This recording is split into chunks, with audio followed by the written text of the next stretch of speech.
long lines of hungry people waiting outside charity institutions. Ever wondered what people ate for breakfast during the Great Depression?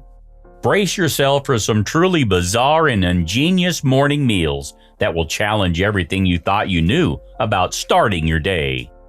Number 20. Amish Cold Milk Soup. Ever thought bananas could replace cereal? Well, the Amish did during the Great Depression. You probably wouldn't think the Amish were affected by the Great Depression, but they were hit hard too. Despite their self-sufficient communities, economic struggles forced them to innovate, leading to creations like Amish Cold Milk Soup. Imagine cereal without the cereal. Amish Cold Milk Soup is exactly that. It's a simple concoction of squashed bananas soaked in milk and sugar, served chilled on hot summer days. Some say it tastes like cereal, minus the crunch. During the Great Depression, creativity in cooking wasn't just a luxury, it was a necessity. Families, including the Amish, needed economical meals to stretch their resources. Milk was abundant and relatively affordable, making it a staple in many Depression-era recipes. The simplicity of Amish cold milk soup reflects the practicality of the times. It's a straightforward dish born out of scarcity and the need to make do with what was available. For the Amish and many others, this soup wasn't just about flavor, it was about survival. Despite its humble origins, Amish cold milk soup offers a glimpse into the resilience and ingenuity of people during one of history's toughest periods. It's a reminder that even in hardship, communities found ways to sustain themselves and their traditions. Number 19. Breakfast Sugar Cookies. Sugar cookies for breakfast? Yes, please! Here's how families indulge during tough times.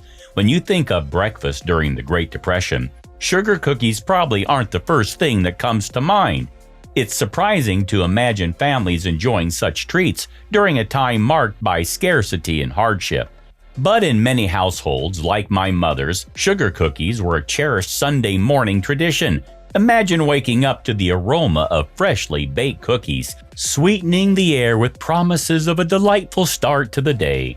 These weren't just any cookies, they were simple creations made from egg, sugar, and flour. Picture this, a plate of warm, golden brown sugar cookies, slightly crisp on the edges and soft in the center. They were often paired with condensed milk, adding an extra touch of sweetness and richness. For children especially, it was a morning indulgence that offered a moment of joy amidst the challenges of the Great Depression. In those tough times, breakfast wasn't just about filling bellies. It was about lifting spirits. Sugar cookies provided a comforting start to the day, offering a taste of normalcy and a reminder of better days to come. They were a testament to the resilience of families who found joy in the simplest of pleasures. Today, we might think twice about cookies for breakfast, opting instead for healthier choices like smoothies or chia seeds. But back then, energy and comfort were paramount. Sugar cookies provided a quick boost of energy, helping families face another day with determination and hope. Number 18. Peanut butter and mayo sandwiches. Peanut butter and mayo sounds strange, right? Discover how this unexpected combination became a popular sandwich during the Great Depression. As Garden and Gunn reports, the peanut butter and mayonnaise sandwich took hold in America in the 1930s during the peak of the Depression.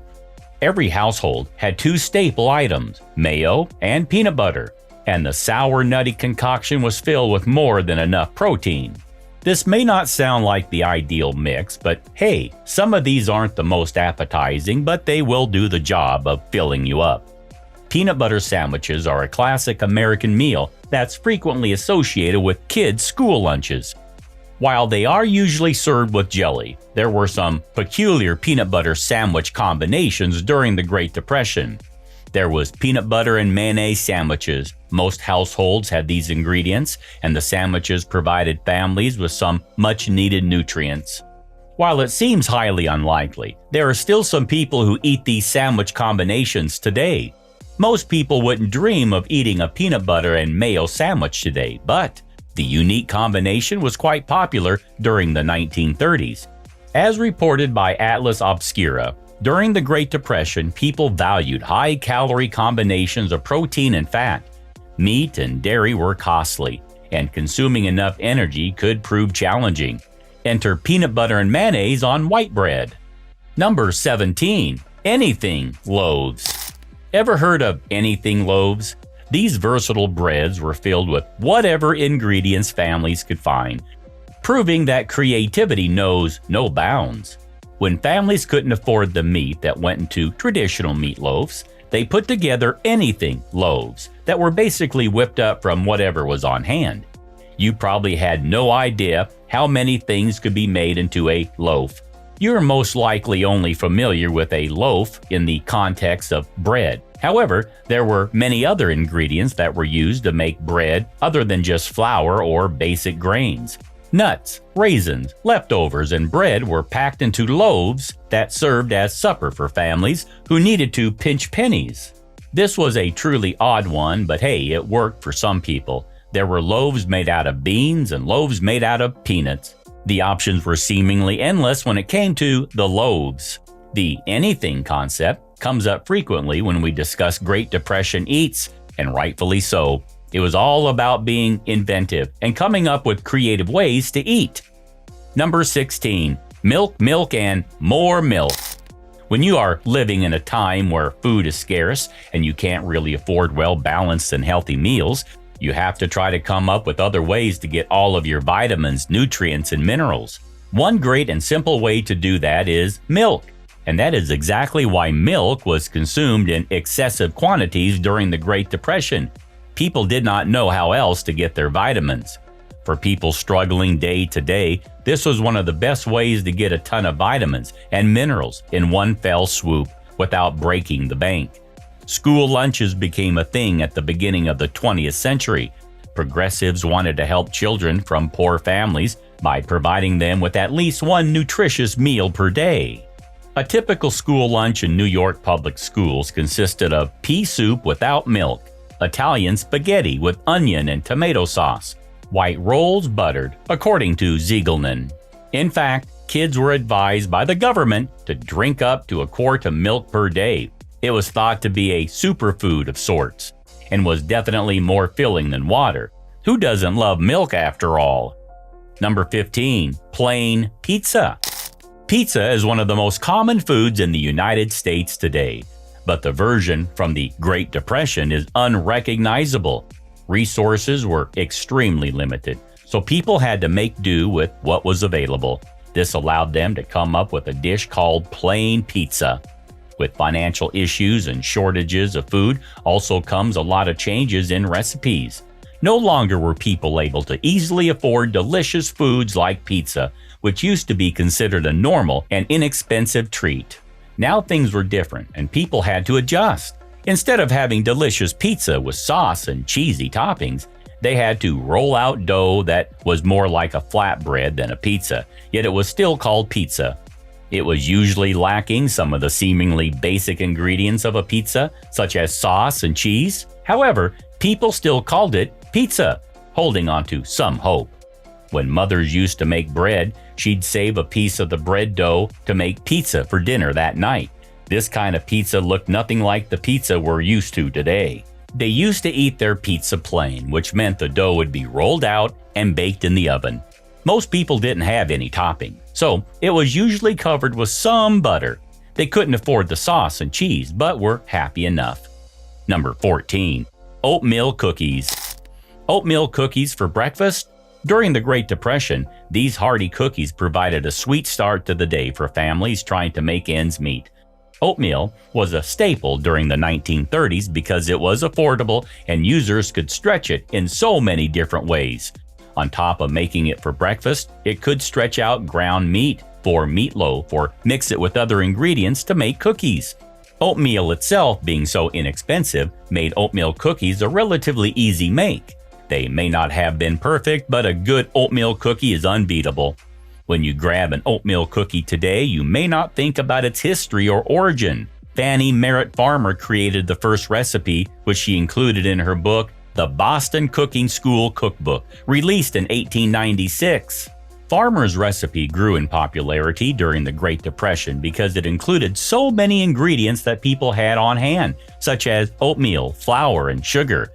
Quaker Oats picked up the recipe and began printing it on the back of its oat containers during the turn of the century. Though Farmer didn't add raisins to her recipe, Quaker Oats did. Some people prefer with raisins while some don't. You'll have to decide for yourself, but we believe either way is A-OK. Number 13. Cornbread. Cornbread was one of the main side dishes found during the Great Depression. The Great Depression version was savory and used a small number of ingredients. Cornbread back then used just cornmeal, lard, and salt. After mixing, the baker would add boiling water and mix to combine. They then fried the bread in patties, similar to cornbread. Cornbread was very easy to make during the Depression. Think of the Jiffy boxes you get today. It's so simple. And it always turns out delicious. Baking with very little became an art form during the Great Depression.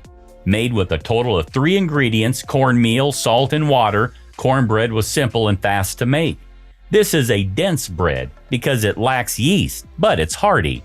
When the bread started to get hard or go stale, families would put the chunks or crumbles in a glass of milk or buttermilk and eat it that way as a sweet treat.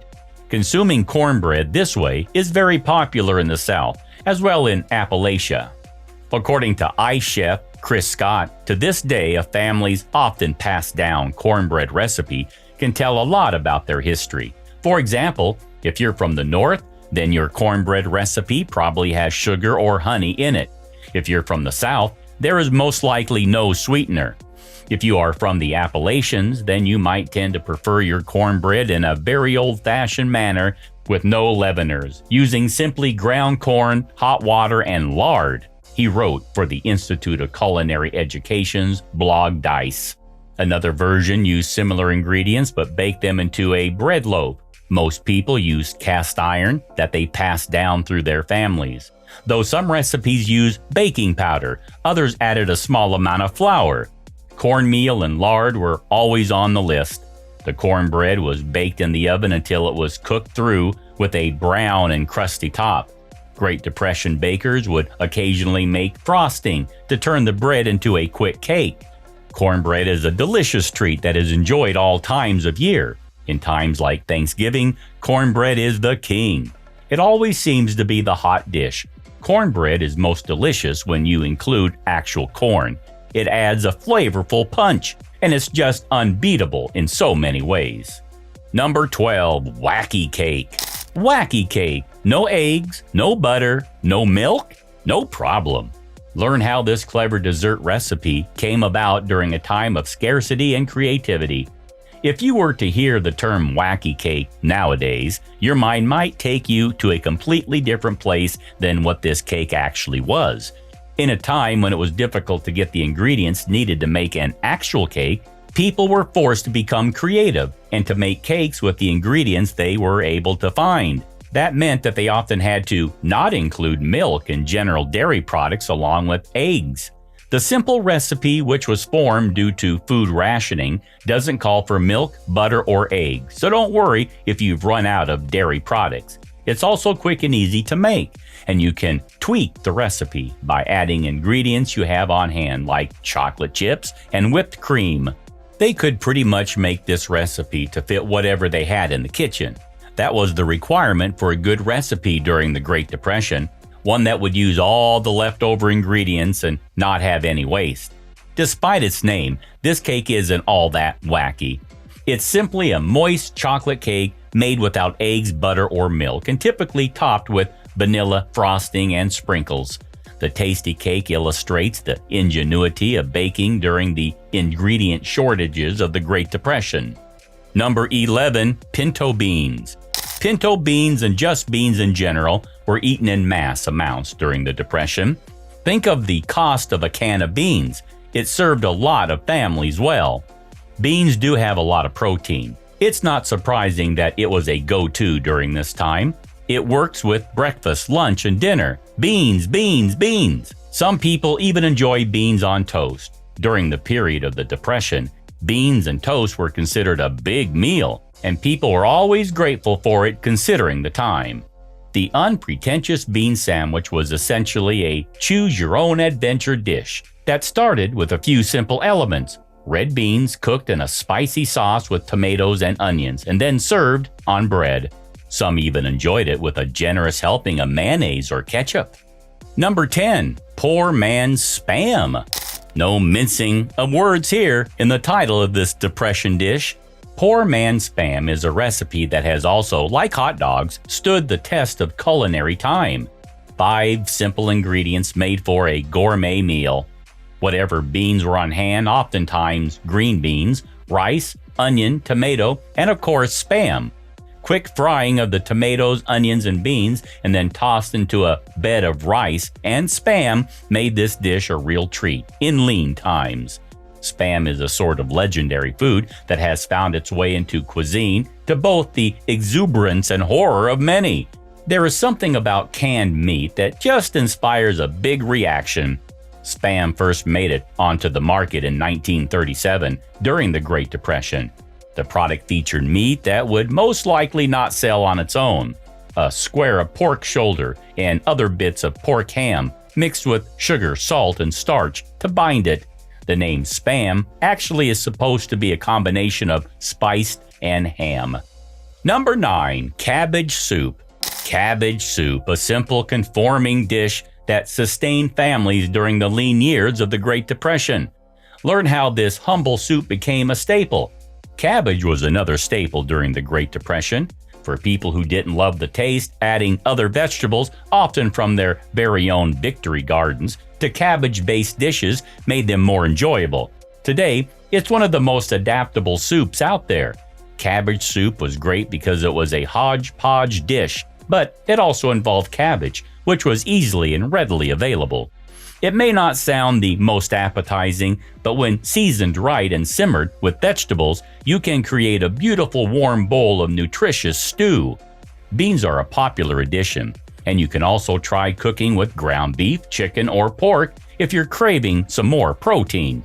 Cabbage was a key ingredient in many different dishes during this time. Many vegetables and dairy products were used in large amounts. Number 8. Liver loaf. Liver loaf may not sound appetizing at first, but during the Great Depression, it was a thrifty way to stretch ingredients and create a hearty meal. During the World War II ration years, families would often resort to a centerpiece like liver loaf paired with veggies like fried spinach or boiled carrots. A liver loaf consists of beef, chicken, or pork livers. It is made by grinding the livers very finely and then baking it as a loaf in a bread pan until it has a crunchy brown crust. While it doesn't sound as appetizing, it was a very nutritious dish. Liver loaf, oh liver loaf. We cannot exactly call this a delicacy.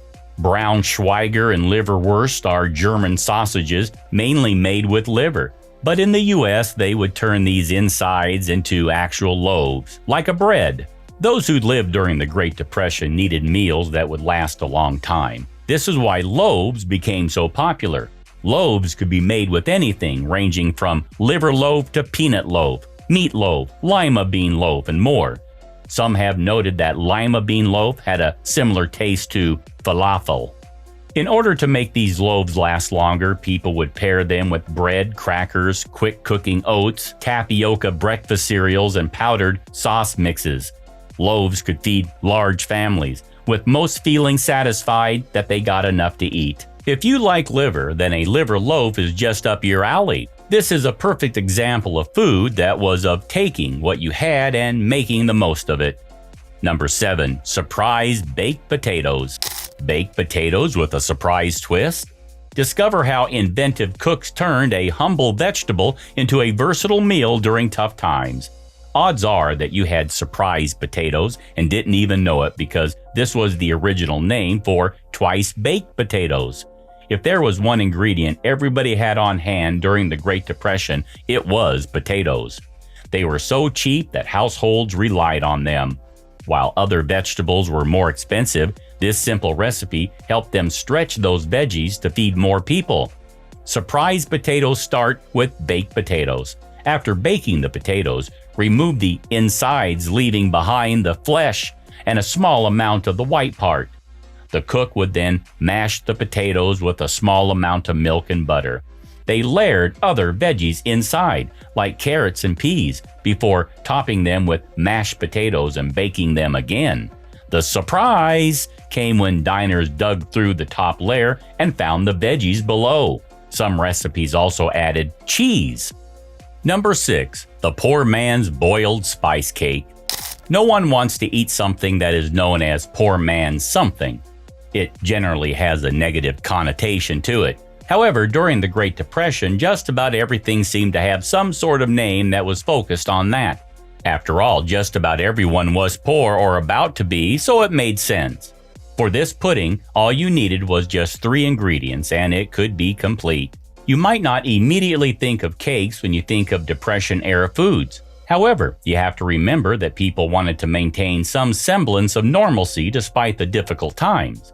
And so they tried to make their beloved and usual cakes, albeit without all the ingredients they were used to using. As a result, the cakes turned out to be a bit different, but still edible.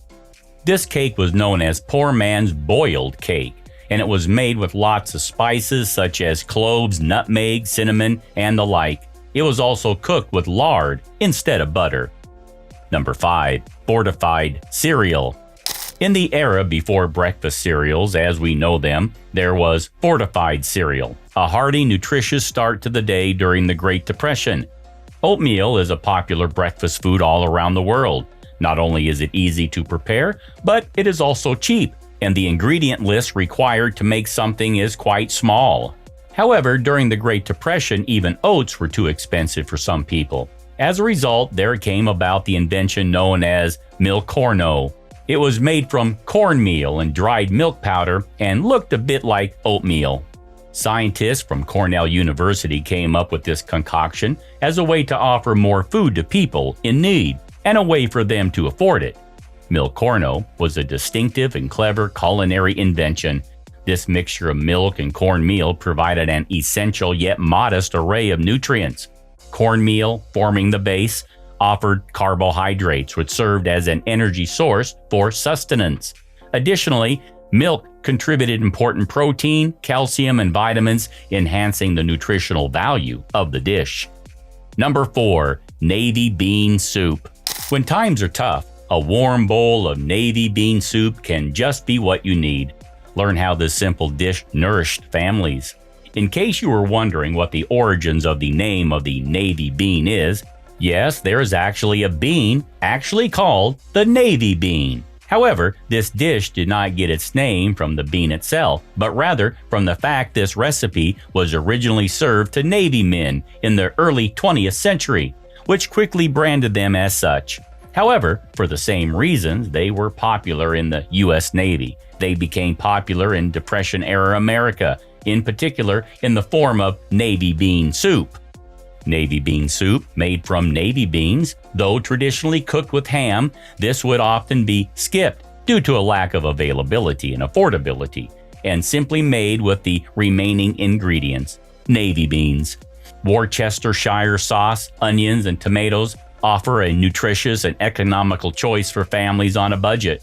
The simple ingredients, along with the soup's ability to stretch a small amount of meat into a hearty meal, made it a particular and popular option.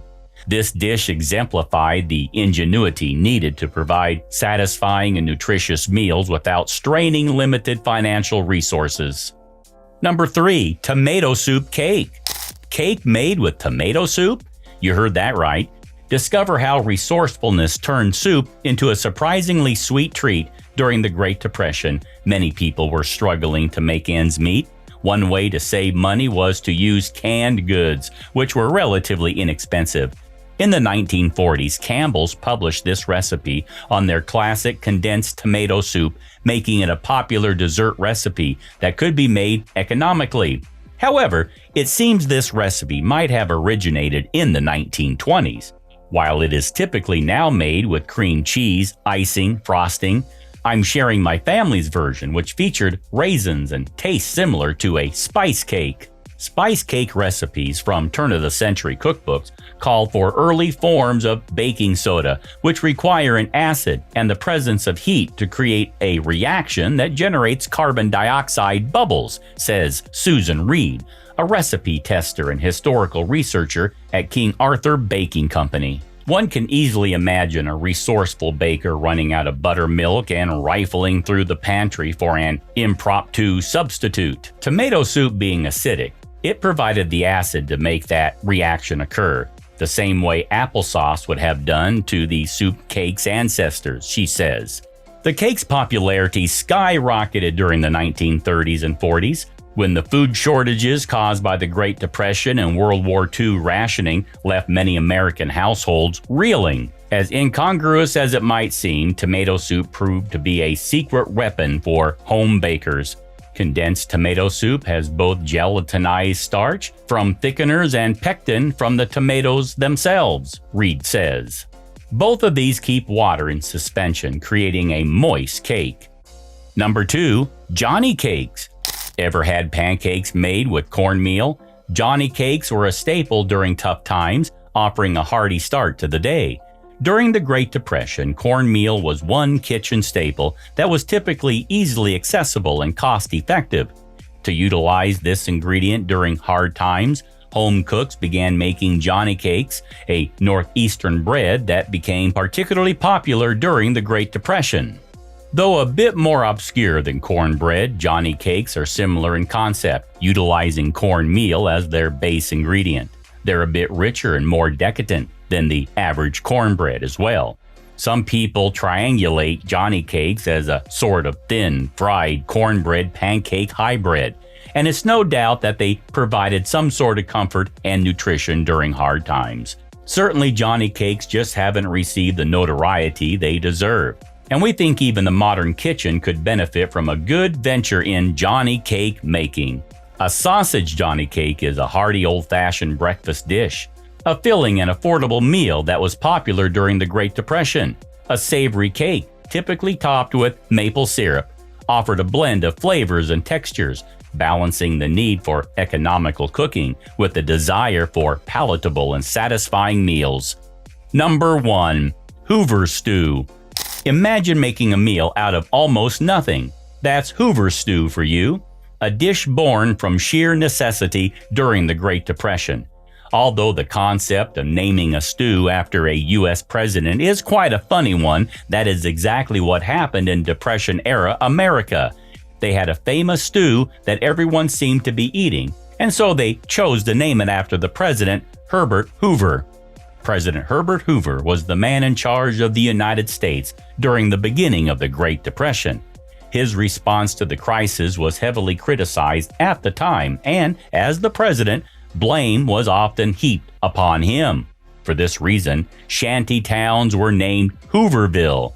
These were poor areas on the outskirts of town where people would gather and live together. Newspapers were known as Hoover blankets, and a popular Depression-era stew served at soup kitchens became known as Hoover Stew. What was in this stew? A truly horrifying combination of foods including canned tomatoes, hot dog bits, pasta, corn, and beans. Although some of the stews sound edible, this one sounds horrible. It was made in large quantities at soup kitchens. The main ingredients of Hoover Stew were macaroni, hot dogs, stewed tomatoes, and corn. Like many other dishes in this article, the process of cooking Hoover Stew was simple because many people were forced to cook it on the road, above an open fire. To make Hoover Stew, all someone had to do was boil the pasta, fry the hot dogs, and mix everything together with the stewed tomatoes and corn before simmering and serving. The finished dish was hot, filling, and above all, cheap. Thanks for watching. If you found these Great Depression breakfasts fascinating, be sure to check out our other historical food videos. Hit that subscribe button and bell icon so you never miss out on more intriguing stories from the past. Stay tuned!